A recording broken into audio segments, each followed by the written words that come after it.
Assalamualaikum warahmatullahi wabarakatuh. Waalaikumsalam warahmatullahi wabarakatuh. Apa kabar pemirsa? Jumpa lagi dengan Evi Channel. Hari ini saya kedatangan tamu seorang pengacara kondang, khususnya untuk aktivis dan ulama ya, Islam khususnya. Bapak Juju Purwantoro, tidak asing lagi. Waalaikumsalam warahmatullahi wabarakatuh. Sehat, Jumpa Pak? kembali, Evi. Alhamdulillah sehat. Hari ini kami mau membahas nih tentang 100 hari kerja Prabowo. Oh ya, hari ini udah 100 hari lebih ya? Udah lewat. Lewat kira-kira 3-4 hari lah gitu. Ini Prabowo, Pak Prabowo sendiri ya, kita sama-sama ketahui adalah pemenang Pilpres. Dan kita sama-sama meyakini dan berharap bahwa beliau akan memberantas korupsi seperti pidato beliau ya, akan berkali-kali itu diutarakan oleh beliau. Akan memberantas korupsi sampai ke Antartika. Dan padang pasir. Padang pasir. Nah itu tapi gimana nih Pak? Kemarin ini di tanggal 12 ya, kalau salah tuh bulan 2 di Surabaya, beliau menyatakan kalau jangan lagi ada yang usik-usik mengenai Jokowi ya, Presiden ke-7, karena beliau mau memberantas korupsi. Tapi kita sama-sama ketahui, di mana-mana terjadi demo adili Jokowi. Dan rakyat menganggap kalau Jokowi itu ya terlibat dalam kasus-kasus korupsi. Sedangkan presiden kita ini Pak Prabowo mau memberantas korupsi, tapi menterinya banyak yang terlibat dan masih banyak menteri-menteri yang di kabinet ini masuk ke dalam kabinet merah putih. Apa ya sanggup nih gimana? Padahal termasuk Pak Jokowi the king of corruption ya. Nah, iya di OCCRP. Iya, versi OCCRP kan. Gimana? Nomor 3. Iya. Assalamualaikum warahmatullahi wabarakatuh. Jadi benar tadi pertanyaan Evi bahwa sini terjadi kontradiksi intermis ya. Jadi ada kontradiksi dalam pernyataan beliau. Bahasa Indonesia seperti itu pengertiannya. Kenapa? Karena di satu sisi tadi dikatakan bahwa Presiden kita Pak Prabowo menyatakan, wah mari kita berantas korupsi kan, dari mulai Antartika sampai padang pasir. Waduh, bukan main tuh seriusnya. Tapi kok di lain sisi dia menyatakan dalam sambutannya itu ya, bahwa kita harus menghormati para presiden kita yang jelas-jelas sebut, yaitu Presiden Prabowo adalah guru saya. Guru saya dalam berpolitik. Jokowi adalah guru politik saya. Harus dilindungi. Nah, sepertinya terkesan bahwa Prabowo ini di satu sisi mengatakan mari kita berantas korupsi kan seperti itu, sampai sakar-akarnya. Tapi di lain pihak dilihat tindakannya atau pernyataannya ya akan melindungi Jokowi. Ini tadi saya katakan jadi kontradiksi yang sangat ya dalam hal ini. Ini kita mau maknai rakyat ini jadi bingung. Itu pernyataan itu menyedihkan atau gimana nih Pak? Ya, sebagian rakyat kan sedih ya. Iya artinya di samping menyedihkan juga mengherankan gitu kan. Jadi katakanlah membingungkan juga buat publik gitu ya. Dengan pernyataan itu sebetulnya presiden kita nih arahnya kemana sih sebetulnya? Kalau namanya pemberantasan korupsi, ya itu kan tidak akan pandang bulu sebetulnya siapapun dia, entah dia presiden sekalipun ataupun mantan presiden, ataupun menteri atau mantan menteri misalnya, termasuk juga rakyat kebanyakan ya. Jangan selama ini kita ketahui bahwa kebanyakan rakyat biasa saja yang ditindak dengan tegas kan begitu. Nah jadi sekali lagi saya ingatkan bahwa Presiden Prabowo itu harus konsisten dengan ucapannya untuk memberantas korupsi. Kalau menteri-menterinya yang ternyata terlibat lebih dari 10 ya terindikasi terlibat korupsi. Iya. Gimana? Iya betul. Sanggup nggak? Bisa nggak dia? Betul. Kalau kita amati ya, kita duga bahwa minimal 10 orang menteri atau lebih begitu. Di era sebelumnya itu di era Presiden Jokowi itu adalah terindikasi terlibat korupsi sebelumnya, ya kan? Ya sebut saja misalnya Zulkifli Hasan, sebut saja Pak Bahlil, mau sebut saja Erlangga. Erlangga Hartarto misalnya begitu, seperti itu dan yang lain-lain. Nah, kalau memang itu betul-betul bisa dibuktikan nanti baik oleh Kejaksaan Agung maupun oleh KPK misalnya atau kepolisian sekali kan, itu kenapa tidak? Jadi komitmen Presiden kita Prabowo itu ditunggu dengan sepenuhnya oleh rakyat kan begitu, Evi. Jadi seperti itu, kita tunggu ketegasannya sampai sejauh mana. Kita nggak tahu ini sekarang. Ini harapan ya Pak ya. Iya. Semoga aja Dengan sesuai. sangat kontradiktif pernyataan beliau akan melindungi Jokowi, kan begitu. Jelas ya, yang menyatakan dan di acara ulang tahun Gerindra ya, kita sama-sama tahu kan Prabowo masih jadi ketua Gerindra. Iya, ketua umum betul. Itu menyatakan hidup Jokowi. Saya itu agak aneh juga ya. Aneh sekali dan rakyat bertanya-tanya jadinya. Jadi kesan juga ya, audiens gitu katanya. Audiens ini kan juga bukan cuma warga Gerindra saja, anggota Gerindra saja, tapi kan juga ada ketua-ketua umum partai lain kan? Iya kan? Dari Golkar, dari Demokrat, dari Nasdem.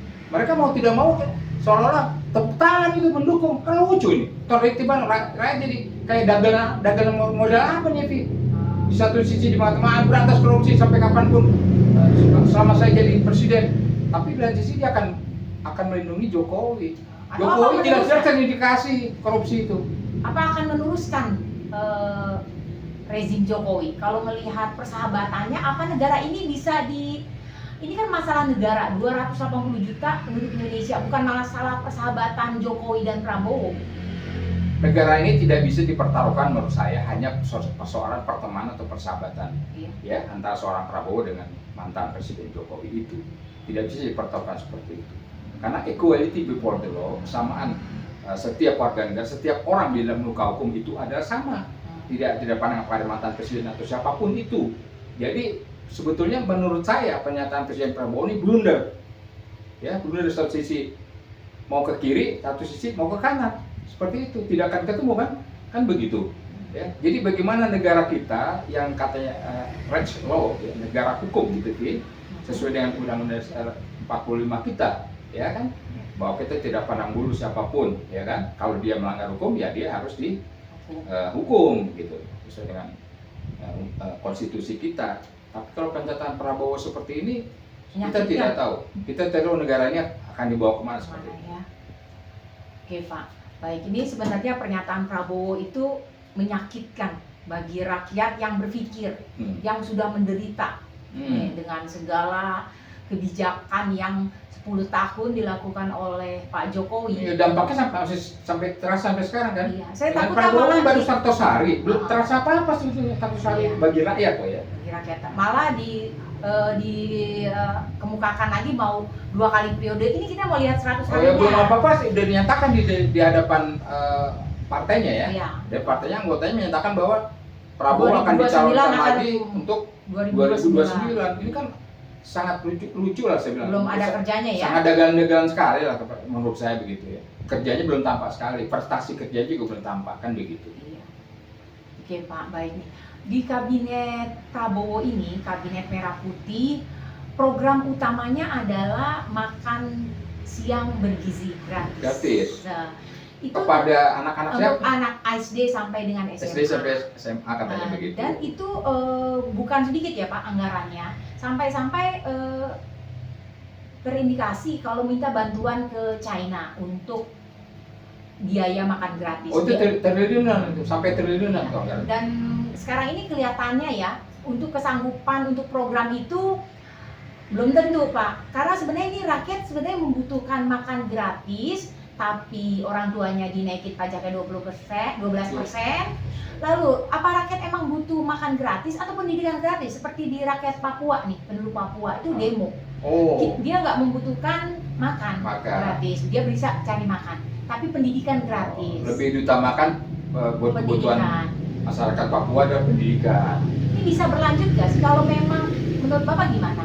Apakah program makan gratis itu urgent bagi rakyat kita atau bagaimana ini solusinya sebenarnya? Ya kalau pertanyaan urgent atau tidak, ya tidak terlalu urgent menurut saya ya. Kalau persoalan makan siang, saya pikir mayoritas bangsa kita, rakyat kita masih bisa ditanggulangi. Tapi dibandingkan dengan kebutuhan pendidikan akan jauh lebih penting dunia pendidikan, seperti yang Mas Prabowo katakan, wah daripada kami diberikan makanan gratis, kenapa nggak pendidikan aja, dipermudah sarananya, fasilitasnya, kan begitu, atau digratiskan dalam arti seperti itu. Walaupun sebagian besar masyarakat Indonesia sudah merasakan, katanya untuk SD negeri terutama adalah memang SPP-nya gratis gitu kan, tapi kan ada biaya-biaya lain. Itu yang penting adalah bagaimana kalau itu memang bisa dilaksanakan oleh kabinet yang sekarang ini, yaitu benar-benar gratis ya, tidak ada biaya apapun dalam pendidikan itu ya. Jadi kembali lagi ke persoalan makan siang gratis tadi, ya memang kalau kemampuan kita, kalau kita anggap baru hampir berjalan 2 bulan ini, kita lihat memang belum bisa merata. Ya saya juga tidak terlalu optimis begitu bahwa makan siang gratis itu bisa dipenuhi oleh sekolah kita di seluruh Indonesia ini, dari Sabang sampai Merauke. Kan ini bertahap, ya, memang bertahap. Dalam rangka bertahap pun juga kita tidak optimis bahwa budgetnya itu memenuhi. Dan apa UMKM atau kantin-kantin sekolah jadi malah kemungkinan bangkrut dong, karena kan itu dibiayain oleh pemerintah. Sebaiknya kan bukan kerja sama dengan kantin sekolah, UMKM yang terdekat.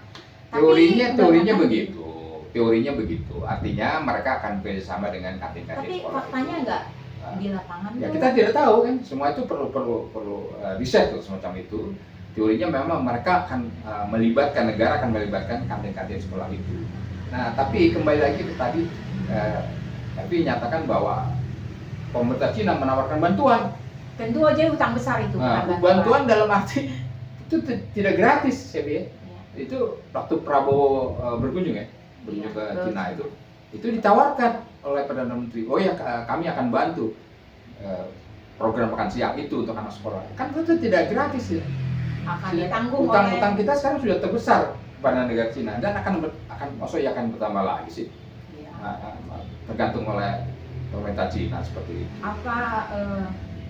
Apa nggak sebaiknya itu makan gratis itu karena tidak urgent, kalau memang walaupun itu programnya Pak Prabowo, program yang sebetulnya baik kan, tujuannya baik, tapi kalau memang tidak ada kesanggupan ke situ ya tidak perlu dilanjutkan.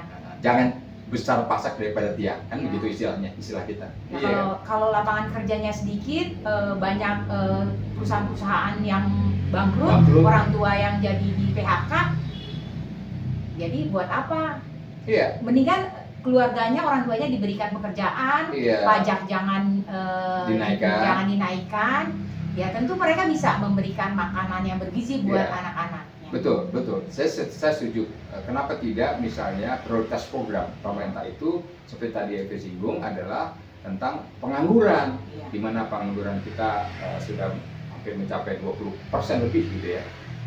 Pendidikan di program Pak Prabowo ini bukan program utama, tapi makan gratis yang program utama. Padahal kan pendidikan itu lebih penting ya. Indonesia ini hanya rata-rata tamatan SMP mencapai 64% penduduk Indonesia. Itu kita di bawah Asia Tenggara. Kemiskinan itu berkaitan dengan pendidikan ya. Kadang-kadang saya berpikir ya, pasal 33 itu Undang-Undang Dasar Pendidikan. Tentang pendidikan, pasal Undang-Undang nomor 20. Kalau sebenarnya undang-undang kita juga menyatakan kalau hak warga negara untuk mendapatkan pendidikan. Tapi kenyataannya kok sepertinya pemerintah membiarkan rakyatnya dibodoh. Atau jangan-jangan kan rata-rata 64% tamat SMP. Apa memang disengaja? Kalau orang bodoh kan berarti nggak bisa berpikir kritis ya Pak ya, karena kan hanya tamat SMP itu ya. Jadi kalau udah kalau rakyat yang bodoh dikasih sembako, bilang pemilu udah diam. Tapi akhirnya nggak bisa berpikir kritis.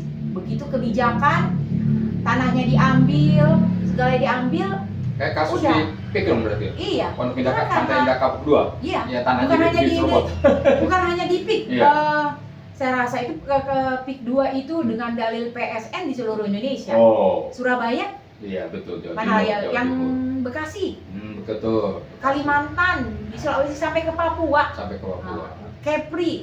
Itu ini Indonesia ini maksudnya di tanah rakyat itu mau diambil alih dengan dalih PSN terus memasukkan Cina, sedangkan sama-sama kita ketahui Pak, Yeah. Ini bukan lagi sekedar gosip. Ini fakta ya. Setiap harinya rakyat Cina masuk ke Indonesia. Itu Sulawesi, Kalimantan sudah dikuasai. Jadi ini bagaimana ini? Sedangkan rakyat kita ini penduduk Indonesia nomor 4 di dunia. Butuh kerja. Butuh kerja. Kalau kita masukin lagi rakyat Cina yang nggak skill ya. Itu gimana nih kebijakannya pemerintah? Yeah. Pak Prabowo mampu nggak sih Pak nih memberantas atau mengembalikan lah? Ya, jadi ternyata banyak ya PR Pak Prabowo dan berat-berat semua. Itu tidak hanya melulu masalah program makan gratis anak sekolah itu tadi. Yang paling utama juga saya juga sependapat bahwa yang bisa menjadi bom waktu adalah masalah generasi muda untuk yang angkatan kerja baru. Di mana angkatan kerja ini sudah semakin gemuk gitu ya, katakanlah begitu, dan bisa menjadi tadi saya katakan bom waktu karena kita aneh di depan mata kita mendatangkan tenaga kerja asing yang tadi Evi sebut, yaitu dari Cina itu tadi. Sedangkan penduduk kita banyak. Dari Cina itu sudah mencapai, menurut berita yang saya baca itu hampir 10 juta Evi. Kan itu kan mau tidak mau dia perlu makan, perlu hidup berarti kita siapkan asramanya, perumahannya.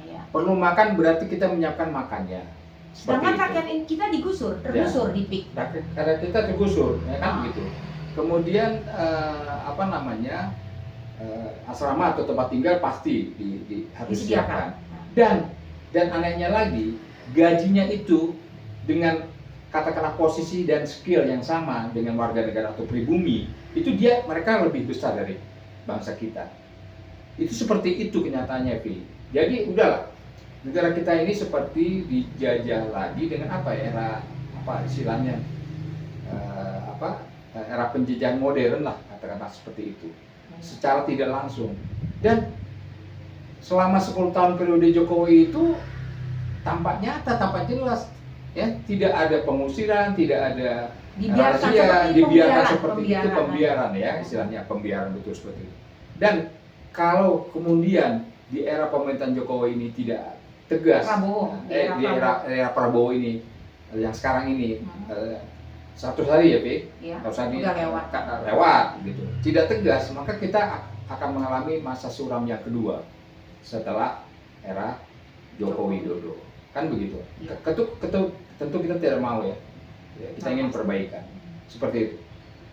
Pak, ini terakhir nih Pak ya. Mampu gak sih Pak Prabowo kalau melihat pernyataannya dan kedekatannya dengan Pak Jokowi.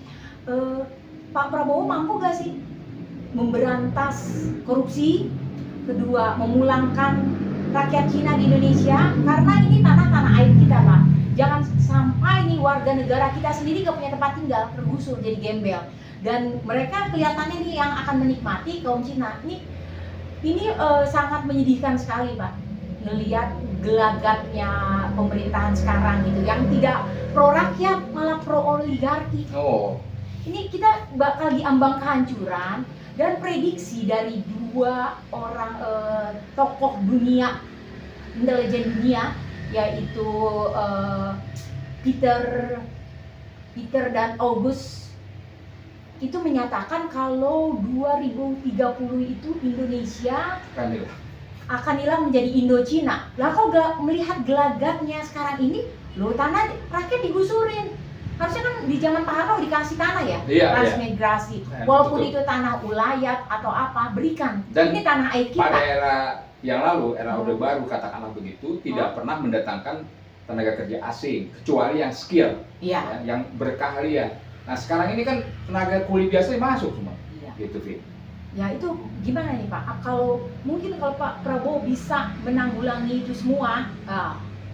Oleh sebab itu kita sebagai rakyat hanya bisa berharap kepada Pak Presiden Prabowo bahwa setidak-tidaknya seperti masalah-masalah domestik ya, terutama domestik untuk kebutuhan penduduk kita, itu setidak-tidaknya kalau saya mengatakan Prabowo harus mempunyai crash program, ya, artinya program unggulan atau program utama untuk bagaimana menyelamatkan warganya dulu dibandingkan dengan harus mengutamakan warga negara pendatang.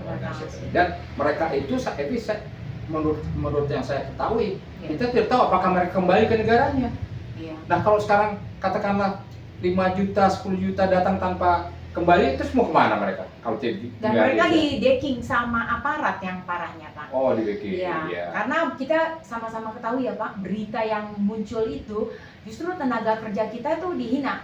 Dan yang parahnya lagi, Masuk berantem pendatang ya, Sempat berantem nggak? ya, pendatang Cina itu warga negara Indonesia yang di satu perusahaan itu malah harus belajar bahasa Cina. Aneh ya? Ya. Seharusnya orang pendatang dari luar negeri itu belajar bahasa Belajar bahasa Indonesia. Indonesia. Ini terbalik. Iya. Ini dalam kasus-kasus seperti ini, kita berharap Prabowo mampu menegakkan keadilan dan pro rakyat. Kedepannya ini melihat kemarin pidato Pak Prabowo yang mengagung-agungkan Pak Jokowi, lalu menyatakan seolah-olah ada pemecah belah. Ini rakyat Indonesia, jangan dibilang divide et impera, gara-gara Ya konteksnya beda ya, Pi. Mau pecah belah seperti apa? Gitu. Kalau rakyat Indonesia yang berdasarkan konstitusi berdasarkan hukum, wajar. Buat mereka yang melanggar hukum ya harus menerima dong, menerima tadi hukumannya dan harus diadili. Ya, tidak ada unsur tidak suka atau tidak suka atau mau pecah belah antara Pak Jokowi dengan mantan Presiden Jokowi itu, kan begitu. tidak ada ya Pak ya. Tidak ada, seharusnya memang Jadi yang hukum yang harus adil, ditegakkan. hukum yang harus ditegakkan, konstitusi harus ditegakkan di negara ini. Nah, apakah iya hanya untuk menyelamatkan seorang Jokowi, kemudian masalah-masalah yang lain, Negara oh ini ya jadi hukum, oh, kalau ini diadili yang selain Jokowi, kan nggak bisa begitu. Belum lagi anaknya sama saja indikasinya, kan begitu. Jadi kalau kita tarik ke kasus ijazah aja nih Pak, ijazah aja nih ya, ijazah Pak Jokowi kita tahu sama-sama kebetulan tahu ya. saya sebagai ini penggugatnya tuh di tiga Nah, kali sidang ya, lebih. kebetulan ya, Ibu Satu apa? kali di Solo, 2 kali di Pengadilan Negeri Jakarta Pusat. Sampai sekarang Pak Jokowi tidak mampu menunjukkan ijazah aslinya. Tidak bisa dibuktikan. Tidak bisa. Kan gampang aja sebenarnya Pak ya. Gampang aja Gitu. bawa jasa ditunjukkan di muka pengadilan, itu gampang sekali. Dan sekarang anaknya jadi wakil Presiden. presiden. Dan ijazahnya juga nggak ada, nggak tamat SMA. Belum jelas saya Belum seperti jelas itu, ya. sampai sekarang belum jelas. Karena tidak juga mampu membuktikan. Iya, betul. Ini negara 280 juta penduduk, bukan dinastinya Jokowi, Jokowi. bukan keluarganya, tapi ini yang terjadi.